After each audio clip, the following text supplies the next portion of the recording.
Hello বন্ধুরা, তোমরা সবাই কেমন আছো? আশা করি সকলেই খুব ভালো আছো। আজ আমরা সকলে মিলে যাচ্ছি গঙ্গা স্নান করতে।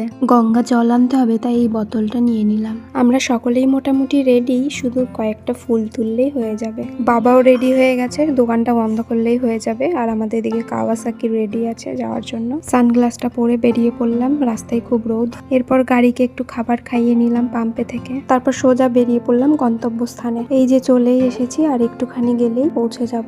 আর এই রাস্তাটা এত সুন্দর ছিল কি বলবো। আর এই যে পলাশির সেই বন্ধ হয়ে যাওয়া চিনি কল, দেখতে দেখতে চলেও এলাম গঙ্গা নদীতে। ঝটপট এবার স্নানটা সেরে নিই। স্নান হয়ে গেল, এখন আমরা যাচ্ছি ওই চেঞ্জিং রুমগুলোতে। ওখানে 5 টাকা দিলেই তোমরা চেঞ্জ করা রুমগুলো ইউজ করতে পারবে। আর এই যে এটি হচ্ছে চুল্লি শ্মশান। মা গঙ্গার কাছে কত মানুষ আসে তার সুখের সময়, আবার কখনো আসে তার শেষ সময়। মা গঙ্গার পাশেই দুটি সুন্দর মন্দির আছে, একটি হচ্ছে মা কালী আর একটি হচ্ছে মহাদেবের। মা এবং মহাদেবকে প্রণাম জানিয়ে আমরা মন্দিরটা দর্শন করলাম। আমরা যখনই গঙ্গা স্নান করতে আসি এই মন্দিরে একবার হলেও আসি। আর এই মন্দিরটা এত সুন্দর প্রাকৃতিক পরিবেশের মধ্যে যে থাকতে এখানে খুবই ভালো লাগছিল। আমি আর মা এখানে কিছু ছবিও তুলে নিলাম। আরো কিছুক্ষণ থাকতে পারলে খুবই ভালো লাগতো, কিন্তু বাবা ওদিকে ডাকছে, বাড়ি যেতে হবে। বাইরে প্রচুর গরম, তাই সবাই মিলে একটু জল খেয়ে বেরিয়ে পড়লাম। আর এই যে এখানে করেই পলাশির যুদ্ধ হয়েছিল। এখন অনেক গাছে গুলির চিহ্ন পাওয়া যায়। ছোট থেকেই শুনে এসেছি গঙ্গা স্নান করার পর মিষ্টি মুখ করতে হয়, তাই একটি মিষ্টির দোকানে দাঁড়িয়ে মিষ্টি আর সিঙ্গারা খেয়ে নিলাম সবাই মিলে।